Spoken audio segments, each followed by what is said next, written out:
コードボールっていうヤホーでやってます。大倉聡と申します。僕はオーナーじゃなくて、インディーズ自主制作を取り扱ってたドールマガジンっていうのがありまして、そこのオーナーは喫茶店を始めて、そこで知り合いの自主制作のパンクの走りみたいなのを取り扱って、いわゆるジャパコアっていう人たちも出入りして、僕も客として来るようになって、僕はここに入る前はディスクユニオンでバイトしたんですけど、ここでスタッフ募集っていうのを広告で載ってたんで、それで来たのが多分90年初めぐらい気がします。はい。ドールマガジンの編集がもう高円寺北だったんですね。で、今、線路沿いの飲み屋街って感じじゃないですか。ちょっとガードしたの朝が休みます。あそこら辺でずーっとやってて、とにかく古い建物で、歴史のあるロケーションだったのは理解してるんですけど、飲み屋の近くがあって、ネズミも出るしで、もうちょっと綺麗なところに行きたいっていうね。厳しかったです。そうです。外国のバンドのミュージシャンとか、もちろん国内のもあるんですけど、レーベルとかがジャパニーズバージョンをやりたいから、限定で流通手伝ってくれないかってのを通って限定っていうのができるのはいい話ですし、で外国の人は日本の帯が大好きなんで作ってくれないかっつってでやったりとか、最初にそういうディストリビューションを手伝ってた頃のバンドって結構今大きいメジャーレーベル行ったとかもいるんですよ。そういうのを見て、あのバンドは昔ジャパンのショップ限定のバージョンがあったみたいなのを聞きつけると、うちのやってほしいとあったりするんで、中古ももちろん置いてるんですけど、9割は新品だと思います。新婦だと興味を持った人に買えるいう方がいいかなって思ってる。新しいバンド探すのが単純に好きなんで、今はもう来た情報だけでやっていくと、どうしたって店の特色は薄れてくるんで、世間の評判になってないバンドの方が面白いって感じますから、そういう探す楽しみはずっと持ってやってますね。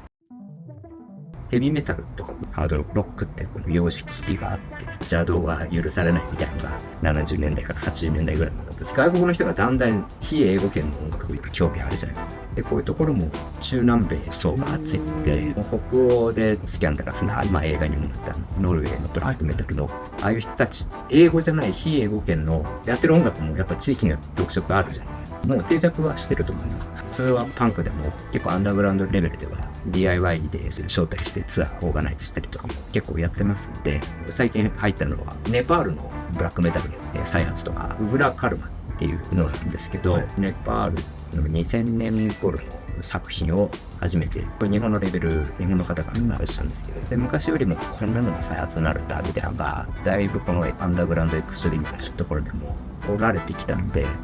誰も知らなかったような開発で面白いみたいなのが結構出てくるん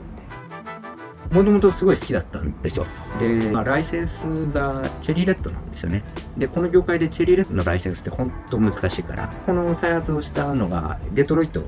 女の子が再発して、このレーベルのことはずっと付き合いがあって、レコードボーイ限定バージョンっていうのをやってたんで、またやってほしいっつって、チェリーレッドできるのっつったら、このコロナで、権利投げ売りじゃないですけど、昔ハードル高かったけど、割とやれるから、もし興味があればできますよっていう風なんで、ちゃんとオフィシャルライセンスで、オーラはとにかく情報がなかったっていうのは、ご存知かと思うんですけど、フェイクだったんですよね。モデルの女の子だけ、その人だけに歌って、実際の演奏は男の人がやってて、で、そのやってた人たちもまさにメタルとパンクの結構なかっこいいミュージシャンがやってて、今まで情報なかったのが、そうやってこの再発で分かってきた。その話が本当調べて分かってて、本当に面白くて。僕は新潟だったんです。ハードコアの知って、ちょっと新潟の人結構いるんですけど、田舎で、とにかく当時のジャパコアとかやんちゃな感じでしたから、僕はもうそういうキャラじゃなくて、オタクで、ただとにかく変な音楽、変な過激な音楽が聴きたいっていう感じが入って、情報に優越の時に、11PM ってご存知ですか？お色気系の。そう、時代。11PM で、原宿の特集やった時に、原宿でスケボーやって、で、スーサイダルテンデンシー、その PV も生まれて、東京かっこいいなってもう、田舎もは、これはすげえかっこいいっつって。やっぱり、バンドの人が昔、今もそうですけど、レコーディアに行ってバイトしてるとか、カウンターにいるって結構あった。新宿の UK エジソンってとこ行くと、ここバッとっていうバンドのたけしとさんがいるとか、そういうのがいろいろあったんで、あと、割と伝説的なお店ですと、蒲田にロビーっていう靴屋さんがあると、当時ハードコアパンクってイギリスの情報は日本入りやすかった。ディスチャージ、クラスとかイギリスのバンド中心だったんですけど、アメリカのパンクって情報がなくて、ロビーはそういうレコード買うのもままならないぐらいのバンドのオフィシャルのマーチャンダイズがごっそり一緒にバンドやってた人が、ロビーっていうお菓子の店あるから絶対行ったら好きだと思う、面白いと思うよって教えてもらったりして、レコードと何ら変わらないですね。置いてほしいって言われれば僕の方ありますし、今ちょっとワンティーとかヴィンテージだとか考えられない値段だったじゃないですか。90年代とか人にあげても迷惑だろうぐらい寄付したりとか捨てたのとかが、そんなボロボロでもえらい金額になってたりするのを見て失敗してます。レコードとかはいやらしく聴く用と保存用とかそういう買い方をしてたくせに、ただここで置いてるのは本当に新品で置いてる商品のバンドのオフィシャルだったりとか、あとは知り合いのバンドが作ったからって置いたりとか、そういう感じですね。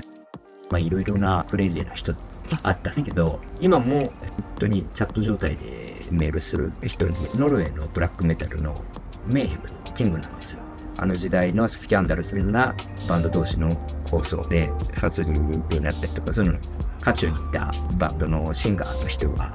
マニアックっていう人なんですけど、本当にマニアックで、日本のエクストリームミュージックとか本当大好き。入れ墨に日本に油だって日本語で入ったりとか、その人が初めていかつい人がいて、実はその奥さんもちょっと知ってる人だったんで、そこで話すようになって、いろんな人と付き合ってきましたけど、マニアックはこれなんでこんなに友達みたいに親しく、こんな関係にこの人となるとはっていう感じの、でも年も近いし、好きなのも近かったんで、もう自然ともう気があって、毎年夏に来るって、で今年もあって、本当にエクストリームミュージック実直なんですよ。ステータスとか肩書きとかで判断する人じゃないって。それでセプティックカウンツっていうのは、彼が昔そのメイヘムのオーディション用に一人でギターで即興でやったノイズコアなんです。それとあと奥さんのダルハンマーっていうブラックメタルやってたお互いの古い音源をスプリットにして、これうちのバージョンはステッカーをつけたりとか、ちょっと限定バージョンでやってくれ。今年の5月に日本で大きいフェスをやって、ブラックメタル海外のレジェンドを集めて、とてもこんなラインナップ集まらないだろうっていうのを、外国でもこんなの集まらない。でもそういう人たちも日本に行きたいっていう結構そういうレジェンドの人たちがいたんで、ちょっと考えられないラインナップになって 2days でやって、初日がブラックメタルセット、2日目がエレクトロニクスセット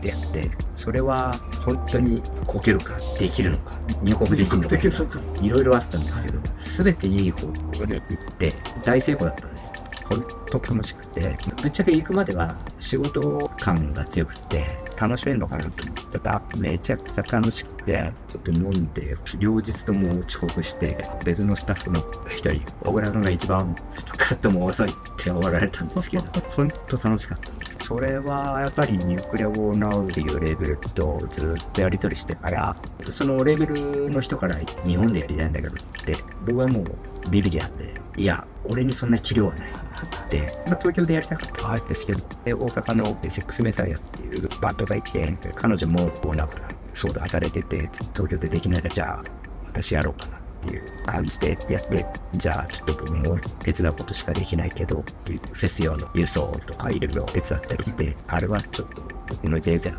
ニュークリア・ウォーナーフェスショックですね。